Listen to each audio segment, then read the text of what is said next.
Welcome to Muslims Doing Things, a podcast about extraordinary Muslims and their career journeys. And today we have Evelyn Alsultany. Welcome to the show. Thanks, Layla. So excited to be here with you. Evelyn, what do you do? I am a professor at the University of Southern California, and I teach ethnic studies with a focus on representations of Muslims in the media. And Which I is write, wildly. I'm And an you wrote author. a book. Yes, my second book. Your second book and multiple articles as I was snooping around the internet and kind of chasing your name. You write a lot. I do write a lot, yes. It's part of the gig, too. That's amazing. I'm super excited to talk to you because I was mentioning before the show that there's a ton of anecdotes that kind of come up just being Muslim, and you study these things. Like you study the impact of bad representation in the media. You study what happens when Muslims are portrayed in a certain way, and you study like almost I don't know if I'm allowed to call it ethnography. I don't know academic terms so well, but us as like as a people in the United States, you study that. So I can't wait to understand what you've learned. Thank you. And I want to mention to you that I have taught your Mipsers video in my classes before. Do you know what's so random? So many professors reach out to me and mention that, and I'm like, this is so wild that this is a part of like Muslim American curriculum. It is Yeah. so wild to me. That's so cool. Thanks for Yeah, sharing as that. an example of something that challenges the stereotypes. It was an amazing, really amazing video. I love it. That's definitely what it did. So it was a lot of fun. It's almost been a decade, which is Yeah. wild. So tell me about yourself. Where were you born, Evelyn? I was born in New York City, and spent the first 25 years of my life there. My dad was Iraqi. He came to the US in the 1960s, Iraqi Shia Muslim. And my mom was Cuban, and she came after the Cuban Revolution. The revolution was in 1959, but she came in 1960. She was Cuban Catholic. And she actually passed away when I was little, and my dad remarried. And my stepmom, who raised me from 6 onwards, is from Colombia, Catholic, and she came in the 1970s. That's wonderful that you have this like Iraqi Latina heritage. I heard in a podcast that you were Iraqi, and actually, it's unique that your dad came in the 60s. My dad's also Iraqi and came in the 60s, which is quite rare actually for the Iraqi diaspora. Things were like good enough there then. People weren't Mhm. fleeing because of war. So I always find it interesting to meet people who are a part of the diaspora of my dad's generation because it's a bit of a different experience, I would say, as a first or second generation person. What does he say about why he left at that time? He wanted to be an orthopedic surgeon and he couldn't. They didn't have training there, so he left, and he actually wanted to go back. And by the time he wanted to go back and he was done in Iraq, Saddam was like telling doctors where to live, and he's like, "Listen, I want to go back to my family. Everything I know is there. I need to leave in Baghdad, and you need to let me leave the country for academic conferences." And Saddam's government said no, and he's like, "Man, I'm just staying." Yeah. That's the whole story. So he Yeah. just never went back. Yes. My Yeah, dad said he left and he also planned to go back, but he left during a time of turmoil where there was one coup after another. And right. then, yeah, he was never able to go back. Yeah, it's really fascinating. So you're raised in this mixed culture household, and what did you want to be when you grew up? I had no idea. Honestly, as a kid, I had no idea, and I got to college and I had no idea. And today, as a professor, there's so many students that come to my office and they know exactly what they want to do their first day of college, and I marvel at it. It took me a long time. When I was in college, I thought I'd probably be a social worker. I cared about people. I wanted to help people, and I didn't see myself as an intellectual. I struggled in school. I worked really hard. When I went to college, I was the first in my family to go to college. I was first generation college student, and I just struggled to find my footing when I was there. But then I took a women's studies course that changed everything for me, where I Hmm. started to understand my social and political world. And that was really the beginning of leading to what I do today. And then when I was a senior, I won an award for best essay in women's studies. And it was also a turning point because I never saw myself as someone who could be smart, who could write something interesting, who could contribute to a conversation. And academia at the time also seemed very, well, yes, it was very white, focused on a very particular kind of academia.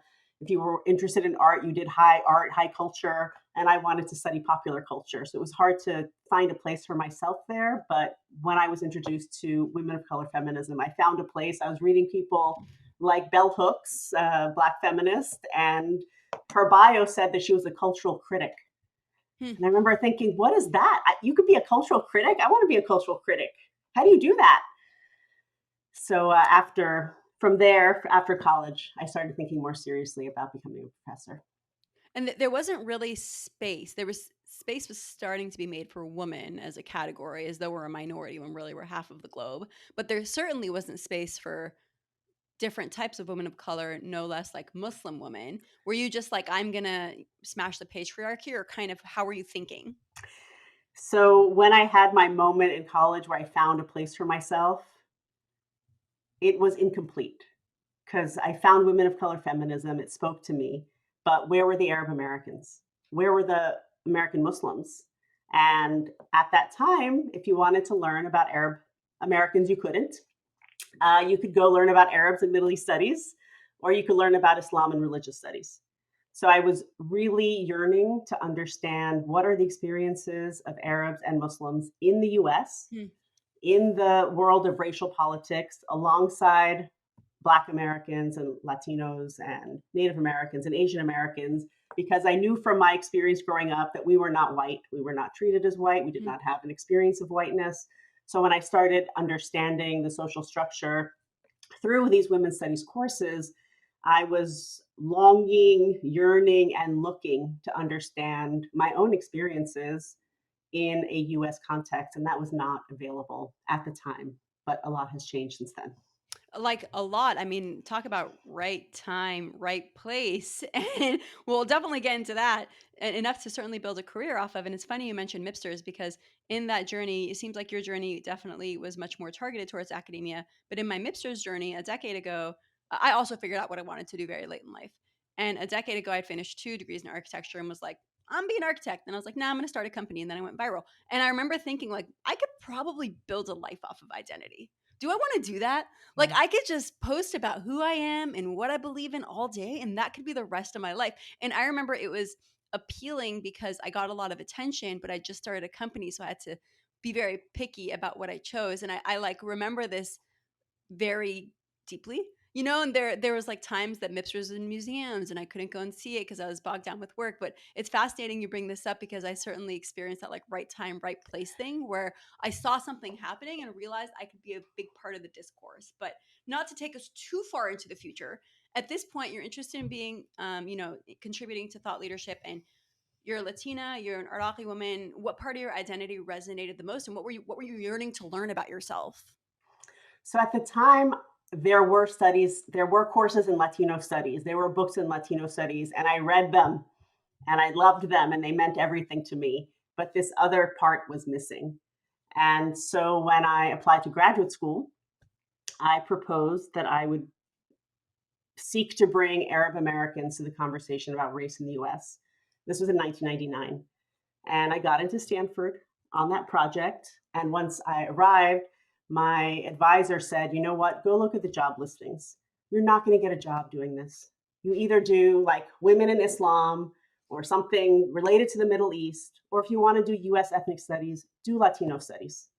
And it was good advice. It Wow. was real. At that Yeah, I time, it mean, for was the time, real. nobody knew it Yeah, was to come, right? Muslims were exactly. kind of a blip. We were a blip culturally. Yes. Yes. No one cared. No, nobody cared. Arabs, census, white, invisible. So it just didn't really resonate for anyone at the time. And then 9/11 happened, and I was told that my project was cutting edge. And talk about right place, right time. I do feel that my career has been shaped by right place, right time, and by a lot of tragic events. So 9/11 happens, tons of Arabs and Muslims are detained, deported, indefinitely imprisoned, wars take place, but the public becomes aware of this issue. And so I got a job in an American Studies department in 2005. There was interest in that. And without the event of 9/11, I don't think that I would have had the career that I've had up to this day. But there have been these moments where the public becomes aware of Arab or Muslim identity, becomes interested in it. Now, granted, after 9/11, a lot of the opportunities were in terrorism studies, which is not what I do. But at least in my field, which is ethnic studies, there were openings and it made a lot possible. So when I finished my PhD, I actually went to the University of Michigan for my first job, which is actually where I did my undergrad. And I was able to co-create with my colleague Nadine Naber an Arab and Muslim American Studies program in their ethnic studies department. And so I basically created a program that I wish had been there when I was an undergrad. And it was one of the first, not that I stalked a bunch of your podcasts you're on. One Yes, of three, if I remember correctly. exactly. There's one at University of Michigan Dearborn, an Arab American Studies program, and then at San Francisco State Universities there is an Arab diaspora and Muslim ethnicities program in ethnic You know, studies. not only is it remarkable, I'm so curious to know in 2005, like what was the narrative? The reason I asked this question is only recently do I feel, and this is a feeling, it's not academic, only recently do I feel like we have a really solid narrative that we can all follow and agree to on the development of ourselves as like a nascent culture slash religion in the United States. So in 2005, we were still picking up the pieces. We were defensive. We were like, we're not terrorists. In fact, we're very American. You know, we're going to vote for George Bush. We go invade Iraq, like do whatever it takes for us to prove just how American we are. So when you entered that department, and your responsibility was to teach people who came to you to learn about us, what did you want them to leave knowing and what did you want to figure out? So at that time, everything was defined by the war on terror. And the dominant narrative was one of clash of civilizations, of Arabs as a threat to national security. And right after 9/11, the narrative was very much focused on Arabs. And then it switched and became very much focused on the category of Muslims. Hmm. And, these categories have been very much conflated over time. And I think only recently are we seeing some effort to, at least in media representations, include Black Muslims and other identities aside from Arabs in the Muslim rubric. But at that time, it was very Arab and Muslim focused, South Asian Muslim focused, and Muslims as a threat to US national security. And so much messaging about it, whether from government officials, from the media, going to war. And so much happened from the Patriot Act, special registration, Abu Ghraib prison scandal, people being detained with no due process, suspension of legal processes. So during that time, it was really just trying to figure out how to explain what was happening. And a lot of the students who came to my class were, at that time, trying to understand the world that had changed so much for them. And then there were many Arab and Muslim students who found my class where they could just figure stuff out for themselves. And I think that was the most rewarding part of my time at Michigan. I was there for 14 years and I had a lot. I remember my first semester there, I taught a class with 50 students. It was the Middle East in Hollywood, which is one of my long-standing courses. And I think I had 4 Arab students out of 50. And then by the time I left in a class of 50, I would have at least 30 students who were either Arab or Muslim. Wow. Yeah. Yeah, I see that because I could have seen myself signing up for that class then because there was a reconciliation of identity, right? Like I went from I remember I was very athletic as a kid, and so I played soccer, and my goal was to play well and be invisible. And like I'm very outgoing naturally, right? So I remember just being like humiliated putting shorts on over my pants because it was just embarrassing, and all the other girls looked cute, so I just wouldn't tell my family. Nobody'd come watch me play, right? I recall like skateboarding and I would skateboard invisibly at the skate parks and there'd be girls there kind of trying to, thirst trap on boys and look really cute.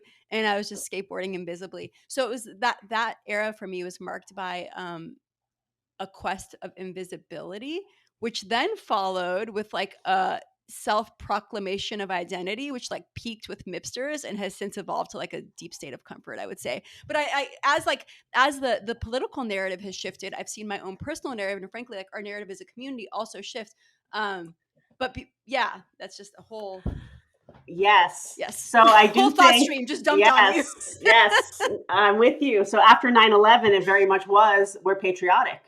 you're positioning us as outside of the nation, as non-American, as incompatible with American values. So it was a very common narrative within the community to hang flags, to prove Americanness. And then in the world of representations, we see a lot of that happening. So in my research in the first book, Arabs and Muslims in the Media, I look at how there were tons of patriotic Arab Americans and Muslims on television after 9/11. So you'd have, let's say, 24 was a very popular TV drama, had terrorist, some seasons had a Muslim terrorist villain, and they would throw in a patriotic Muslim character seemingly to counterbalance the terror stereotype. And so I was curious, like, why is this happening? I thought after 9/11, we would just get terrorists across the board. And who is this sympathetic character? And why are there so many patriots out there? And is this doing anything? And at the time in the US, there was this idea that we were in a post race era, which when Trump came along, we are no longer in a We post race killed that era. idea. Yes. Exactly.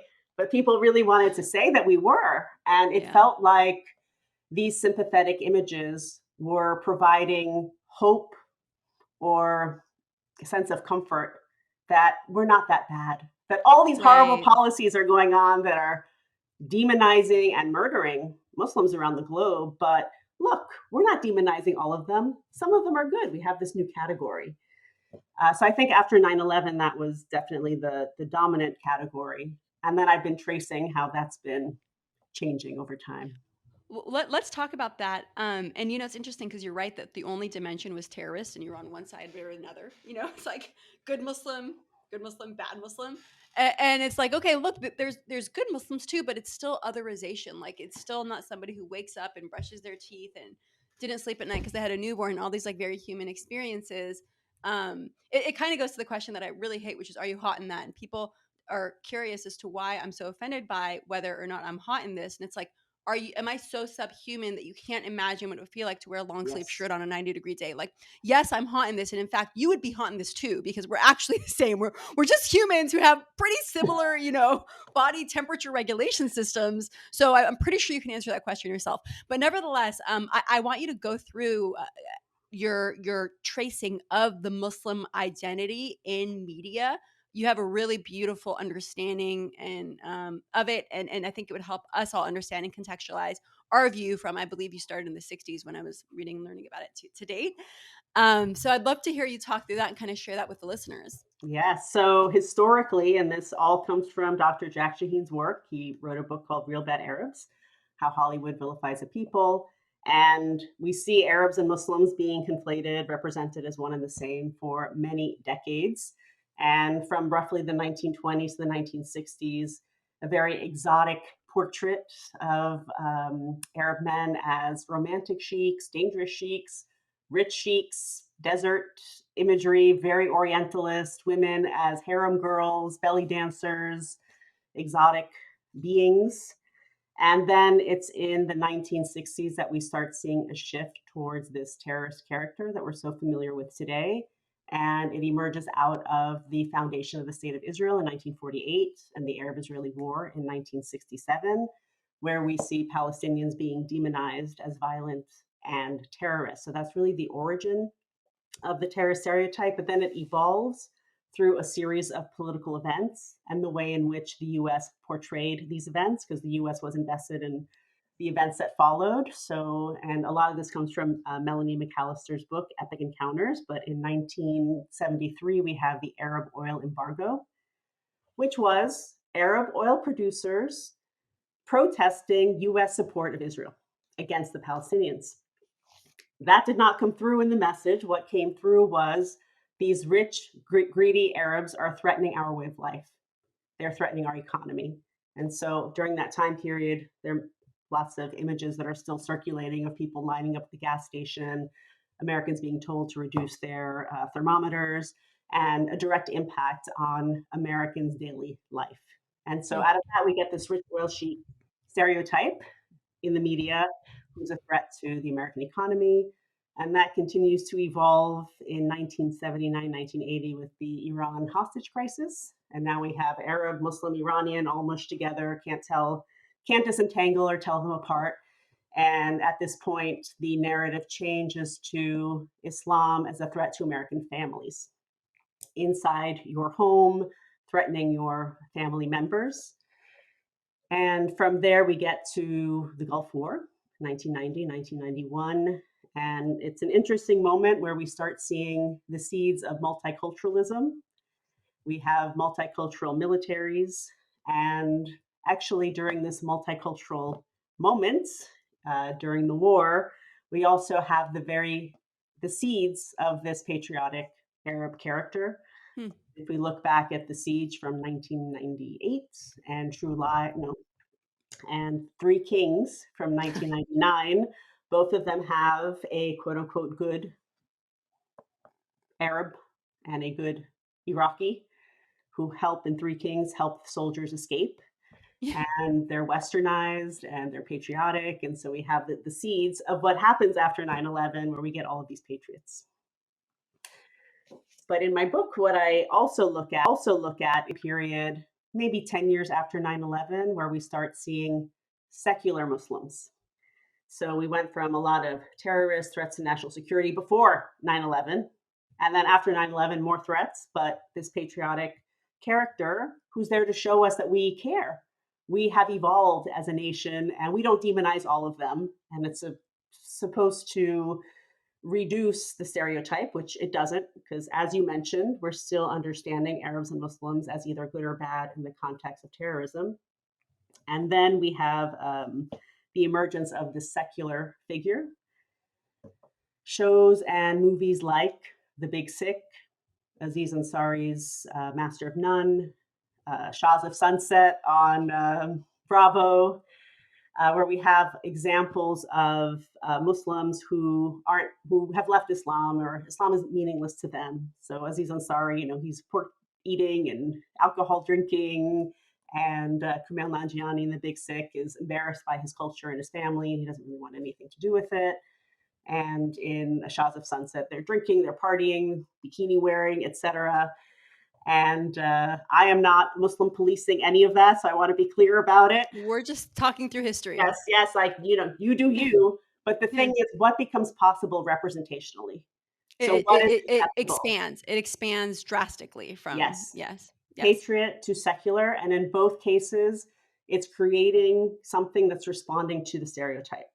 In my And it's book, interesting because sorry to interrupt, but the patriot, I feel like Muslims didn't write that narrative. In the secular, we almost overpenned. We go, everybody's like, well, if you're going to do this, I'm going to respond and tell you exactly who I am, which is effectively what Mipster's was, and which is what Shahs of Sunset is, and which is what all these things are. But sorry to interrupt. You were saying your book, yeah. Yes, I call it stereotype confined expansions, in the sense that so the stereotype is a terrorist, the answer is the patriot. The stereotype is this extremist that you can't reason with. We're not extremists, we're not even religious. And it's very confining that it's an opening, it's better, but we're still confined by the stereotype itself. Yeah, they were like, you're oppressed. I was like, I could skateboard in 6-inch heels. In no other universe would I think that was a good idea.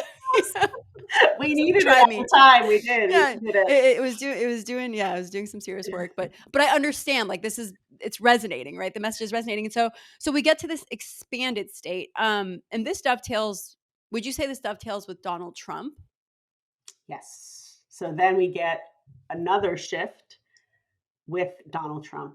So in 2015 is when he announced his idea for the Muslim ban, when he was on the campaign trail. And this is a centerpiece in my new book, Broken: The Failed Promise of Muslim Inclusion. Hollywood response. So basically, Trump comes along and people are outraged. They're not outraged during Obama, even if there are policies that are harming Muslims and harming people of color and harming queer and trans people. The outrage isn't there, but Trump is so explicit and overt that it really led to a public response that I have not seen in my lifetime. Yeah, and a unified one of all minorities. You saw Muslims speaking for the LGBTQ community. You saw just so much overlap. Everybody was speaking for the Black community, or in support of, not for, I should say. And so there was a lot of kind of minorities that were typically maybe more siloed Not to say that they can't overlap, but there was a lot more of just like, oh, we're in this together. Exactly, exactly. So with Hollywood, they were outraged at Trump and they responded by creating characters outside of the context of terrorism. Finally. So we start seeing shows like Transplant, which is about a Syrian refugee doctor. On NCIS, Los Angeles, LL Cool J's character comes out as Muslim. On Orange is the New Black, there's a Black Muslim inmate, Allison Abdullah.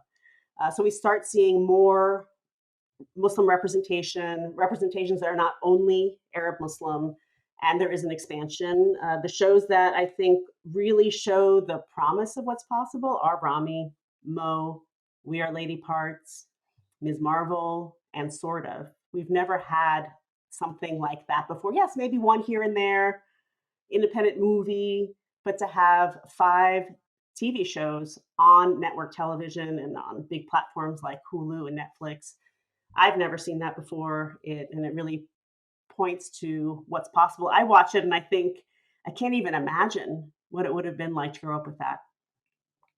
And No, I hope night to and see day. more of it. Yeah, Yeah, it's nice. It's funny. So when Mipsters came out, we first had a very bad response from the Muslim community I primarily, remember. very bad.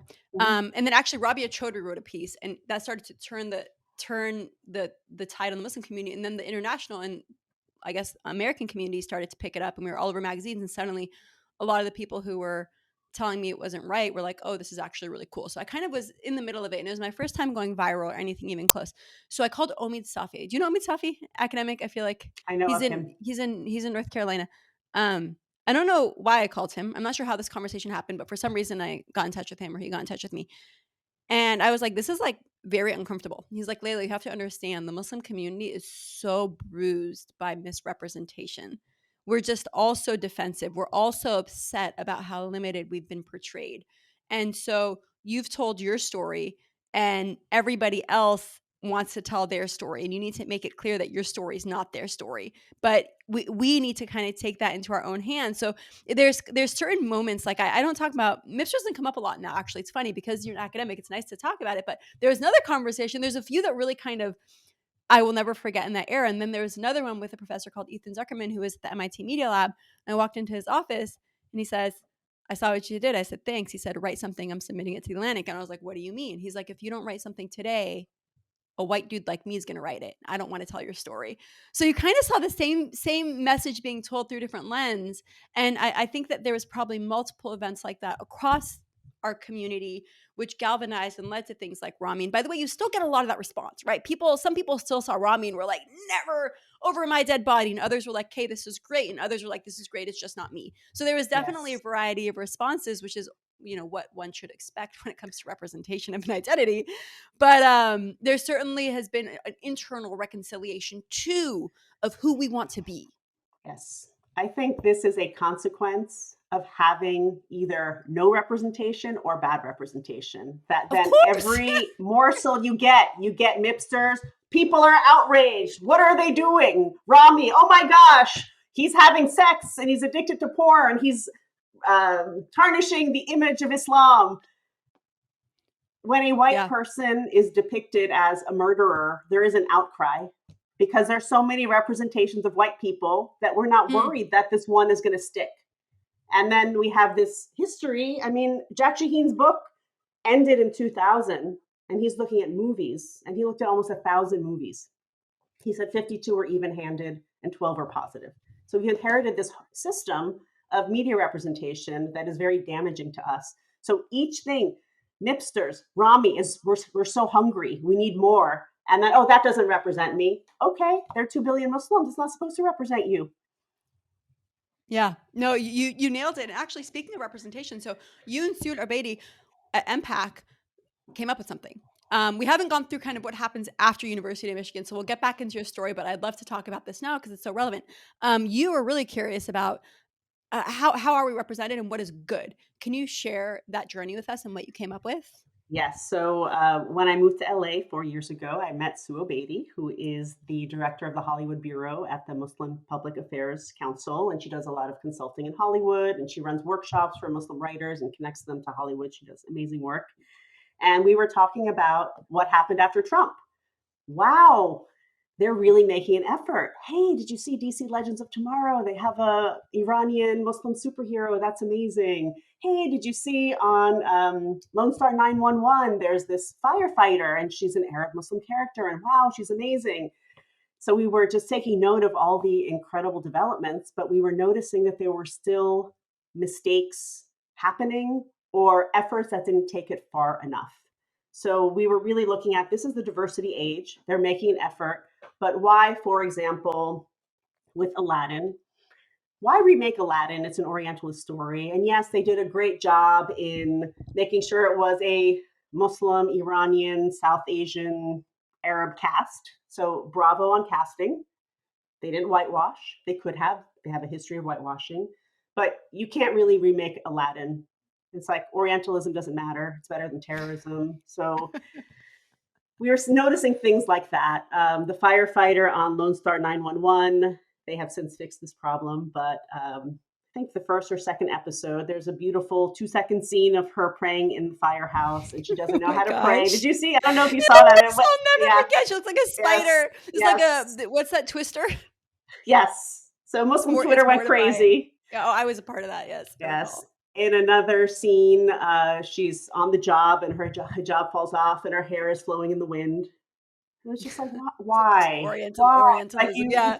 have this amazing anyway, they have much improved since then. She's an amazing character. We were noticing, why are there all these mistakes, or you can go this far, but you can't go that far. So we created a test called the Evelyn Alsultany test to help those in Hollywood who are actually trying to diversify representations of Muslims to point out common issues that are happening right now. So we're not pointing out, there's a RIS test out of the UK that Hmm. points out the terrorism and oppressed veiled women and the stereotypes to avoid them.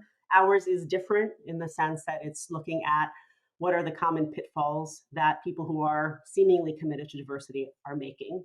And so we have 5 criterion that we use to help Hollywood improve representations of Muslims. Would you be willing to run through those criteria real quick? I sure can. So the first is, we are encouraging Hollywood to explore new stories rather than old tropes. Why remake Aladdin when there are so many stories out there that we haven't even explored? So let's Hmm. not remake the terrorism, remake. Okay. The next is to avoid the mistakes like the ones that I mentioned, is to have a Muslim writer on staff from start to finish. To have, you're writing about Muslims, have Muslims in the room, not tacking on a consultant like me and Sue at the end, but have someone as part of your creative process in the industry on site to avoid those problems. The third is that the character should not be solely defined by their religion, because sometimes you have these characters and they're Muslim and everything about them is either this religious rigidity or some kind of politicized agenda. But it can be part of who you are, just like anyone else. It's part of your identity. It doesn't have to be the one and only thing that defines the identity. There was a Netflix show called Messiah that really made this evident, where all of the white and Jewish characters were very complicated, but the Arab characters, and they were trying to do something new. Like it has elements of complexity, but every single Arab character and Muslim character is like either defined by religion or politics. The fourth criterion is for the Muslim character to have a strong presence.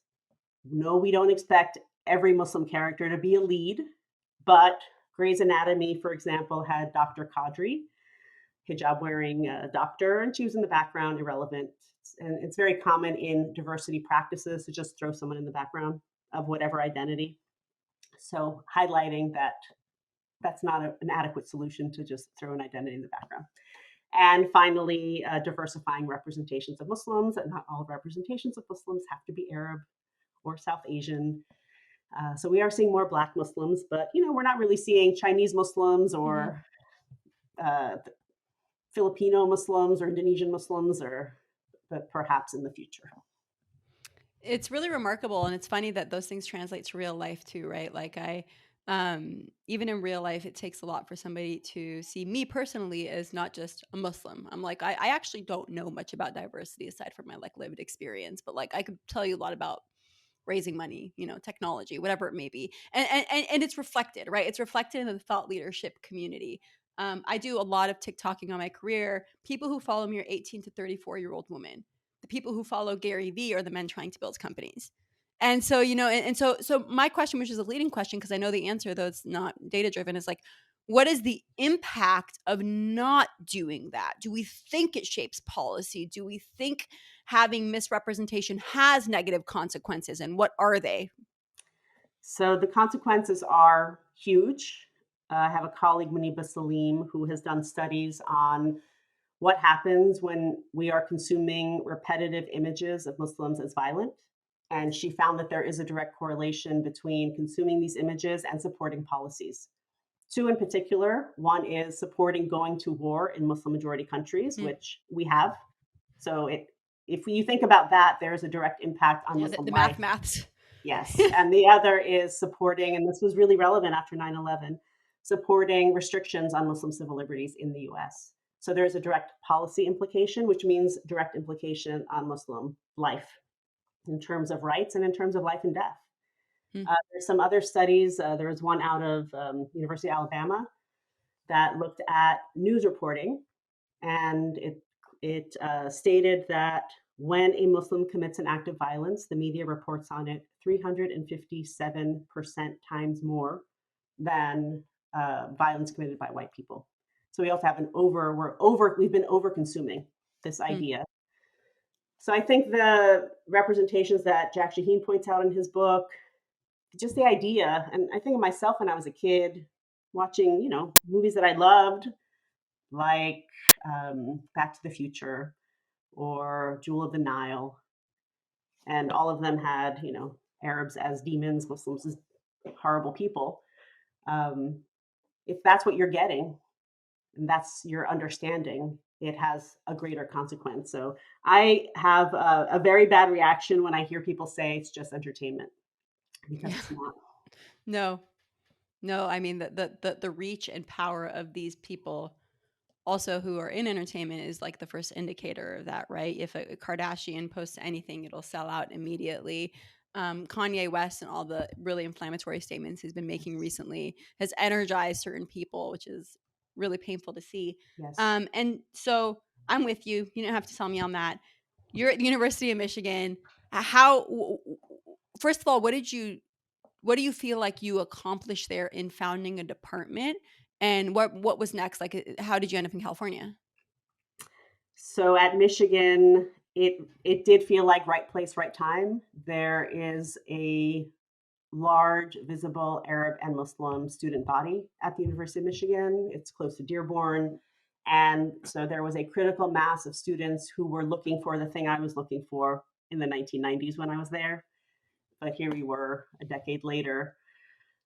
So it's significant in terms of my field, ethnic studies, to actually have Arabs and Muslims included in ethnic studies and conversations about racial politics in the US, and for students to have the opportunity to actually develop that as part of their studies. So we did develop a minor that was really popular, and it wasn't only Arab and Muslim students taking it, but there were a lot of other students who were just curious and trying to make sense of the world that we were living in. So that's what I did at Michigan during those 14 years. And then this job came up at USC, and it was very hard to leave Michigan. I had done so much there, and I felt very connected there, and I wasn't looking to leave. But sometimes opportunities come, and felt like I had to walk through the door to see where it would take me. And it's been exciting being here for many reasons. It's very different. So I feel like I gave up that sweet spot with the students there. But here, there are more opportunities for consulting, for doing Yeah, work with you're in Hollywood. it. You're in it. Yes, and since Muslim band, there's more interest. Yeah. So it's nice to have those opportunities. Not like I have one every day, but there have been some meaningful ones and some less meaningful ones over the last few years. And it's meaningful to have the opportunity to take my expertise and actually offer it to people who are producing, big productions that will be seen by a lot of people and possibly making a small impact. I mean, to be real, I feel like a lot of the consulting, it's hard to see if it lands, but I'm still happy to be part of the process. Yeah. No, I could understand, and you'll never know if it does land because you won't see what would have been. You won't see Right. the twister salat and those things. And as you've developed your, when you kind of think about how you want to shape the department, and as you're kind of, I'm really curious about this thing where you're really laying down the groundwork for history as history is happening in real time, right? So you talked about your oldest class being like Hollywood and Islam, something along those lines, and I was like laughing in my head. I'm like, that's probably a curriculum that changes every year. Like, it's not like you're teaching about like the Vietnam War and you just go to the same class over and over again. We had this phenomenal class about the Vietnam War in my undergrad that everybody went to, but like the professor kind of knew the drill. You're like, oh, okay, this year you're covering Mo, which you probably didn't cover last year, right? This year you may be looking at the impact of the Hadid family, which is like remarkable, and then being, Bella being in the Rami show, and just all of these things. I don't know if you would cover something like the World Cup, but I think there's something to be said about maybe the impact media wise and the reach of those events, and the representation of our community globally. So what do you do? Like, how do you update your curriculum? Yeah. Oddly, with that class, it's the easiest because the class looks at 100 years. So the beginning is the same, but the ending is always different. So the ending is update, update, update. Um, I taught a class on 9/11 for many years. And what was interesting teaching that class was when I taught it in 2006, on the first day, we'd go around and say, what's your memory of 9/11? And students had a very, everyone remembers exactly where they were when 9/11 happened. Mm-hmm. And then 10 years later, 2016, I'm teaching the same class. And I'm like, where were you on 9/11? We go around and someone's like, can you tell us what 9/11 is? I Hmm. was a kid. I don't remember. I was a baby. So it Wow. was interesting to teach that class and see students at different moments in their life get to the point where they didn't even remember what it was. But for a long time, everyone remembered, even if they were 6 years old in kindergarten, they remember their teacher crying. Yeah. No, I remember. My mom runs to this day in Islamic school, and immediately was like, "Got to shut down the school. What are we gonna do? Got to keep the students safe." She knew there was gonna be a backlash, right? So I definitely remember. Where did Um, you grow up? I grew up in Upland, so right outside of it's Greater LA, effectively. Yeah. And where are you now? Middle of LA. Okay. Yeah. Yeah, yeah, pretty much more or less West Hollywood. Okay. So, for the most part, Southern California. I spent a lot of time in Boston. I lived there for almost a decade, but other than that, very much Los Angeles. Yeah. Your book is called The Failed Promise of Muslim Inclusion. What failed? What failed? So my book is looking at a moment. It's hard to pinpoint, but around 2010 to 2015, where Islamophobia came to be recognized as a problem. And there was concerted attention, action around it to include Muslims in diversity initiatives. So after 9/11, there was no, we need to include Muslims in diversity initiative. It was very polarized. And yes, it is still very polarized. But after 9/11, it was, yes, they're the enemy. And then I think around the ground, quote unquote, ground zero mosque controversy in 2010, the term Islamophobia entered our lexicon. We started referring to the Huh. Islamophobia industry, an industry of people and professionals who were actively demonizing Muslims. Oh my gosh, you're right. We didn't use Islamophobia in We're living 2005, history. This is so 2006. wild. No, Yeah, you're right. We lived like I lived in visibility in 2005, yeah, 2006. yeah. Yeah.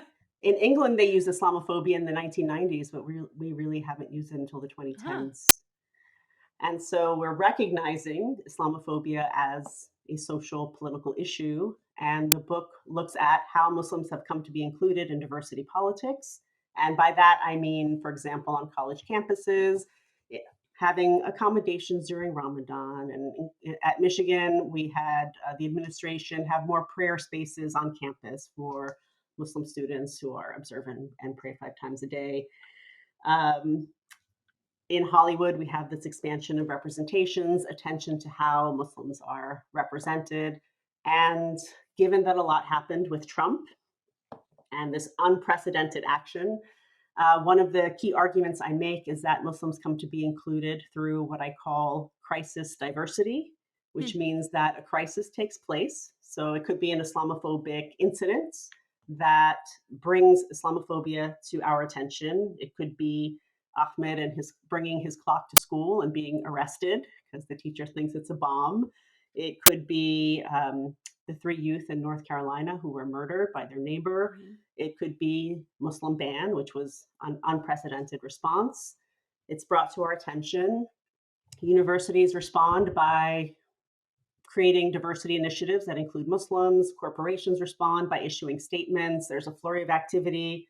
Those of us who work in the area are called upon to consult and give lectures and workshops and educate. And then the issue passes and there's no attention Yeah. paid to it until the next crisis. So my It argument just is that, disappears. yes, diversity initiatives happen, and it's not unique to Muslims, but my book is about Muslims. We make all of these efforts when there's a crisis, an evident crisis. But meanwhile, perhaps these moments tell us that the crisis is always there Right. and that we don't necessarily need, do we need that crisis to take action? Can we take action without it?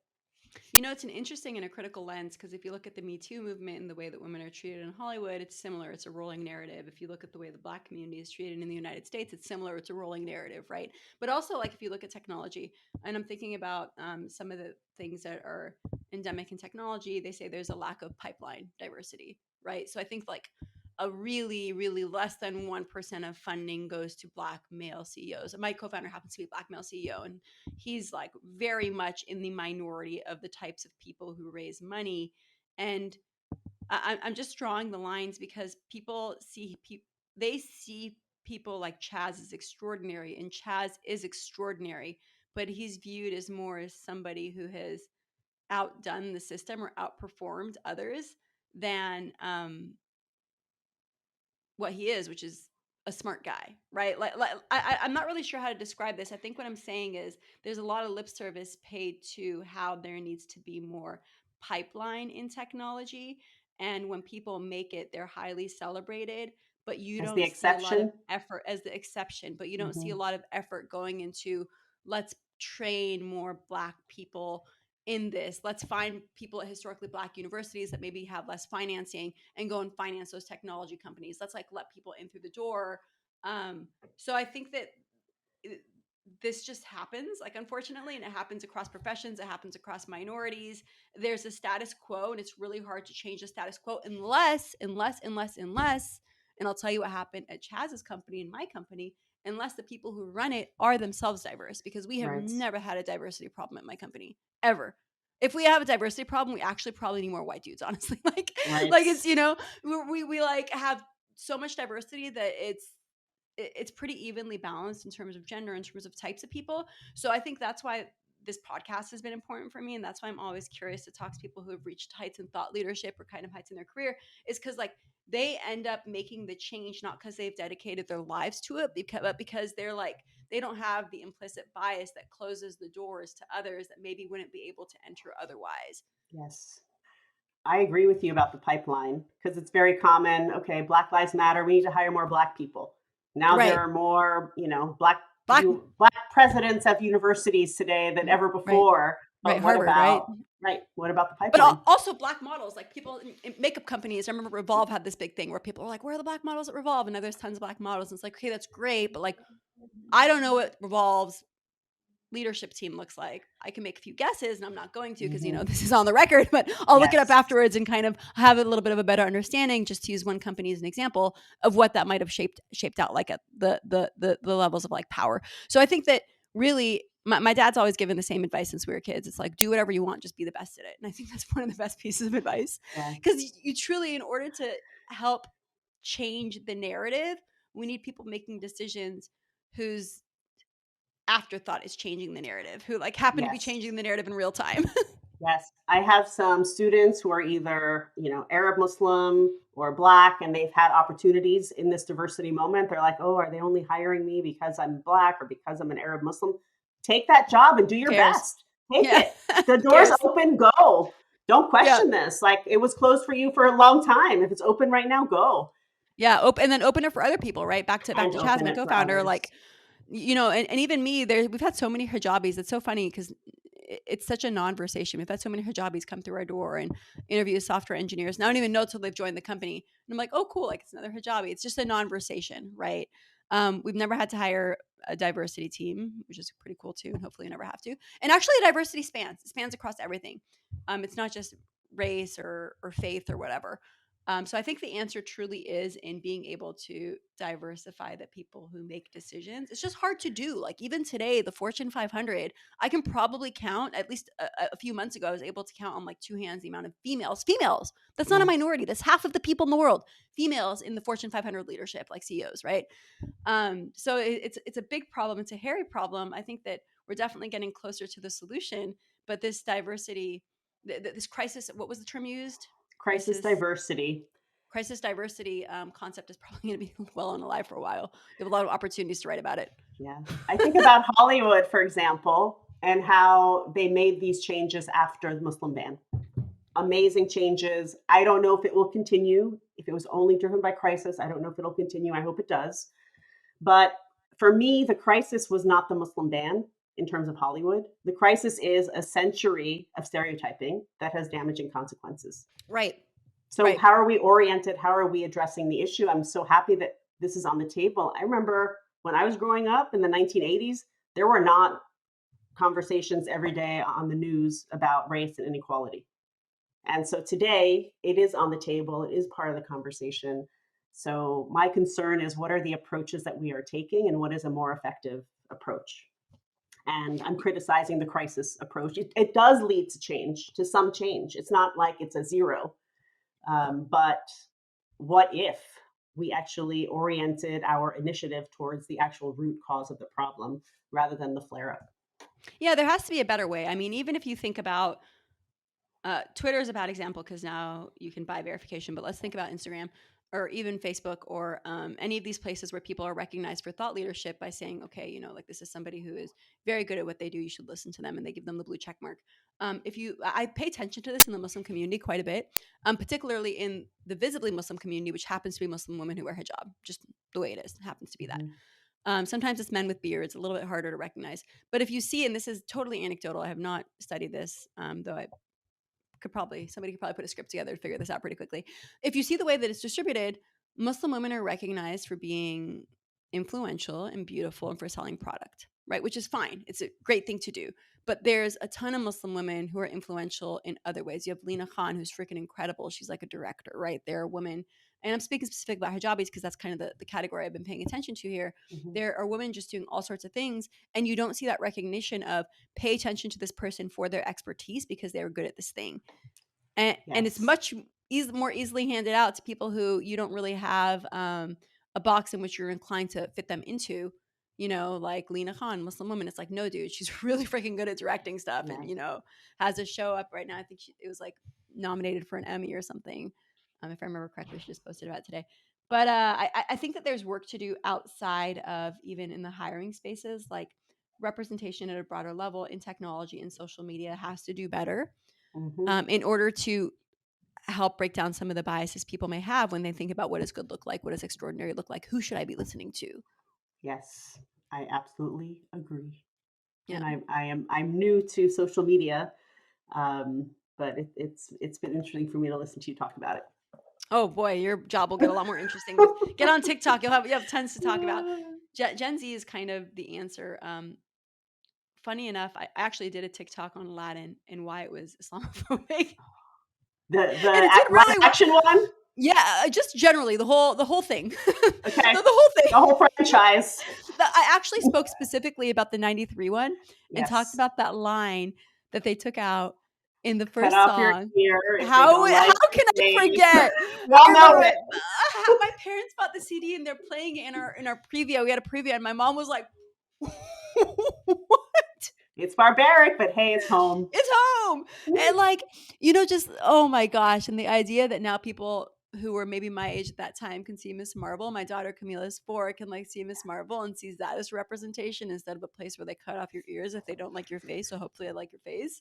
Yeah. It's just certainly night and day. And that's only in like a fraction, hopefully, of my lifetime, or at least average lifetime for somebody my age. So let's like hope that it continues to evolve and change. And I think you're really doing God's work out here. How do you my question before I see you off and let you get back to your day and kinda ask you how people can find you is, what do you want your what do you want people to say about your work at the end of your career? Like, what do you hope this all leads up to? I mean, my core mission has been bringing Arabs and Muslims to the conversation about race in the United States. But I hope that the impact of the work will be to think differently about the power of representation, the importance of representation, and also this question of what is an effective approach towards diversifying representations.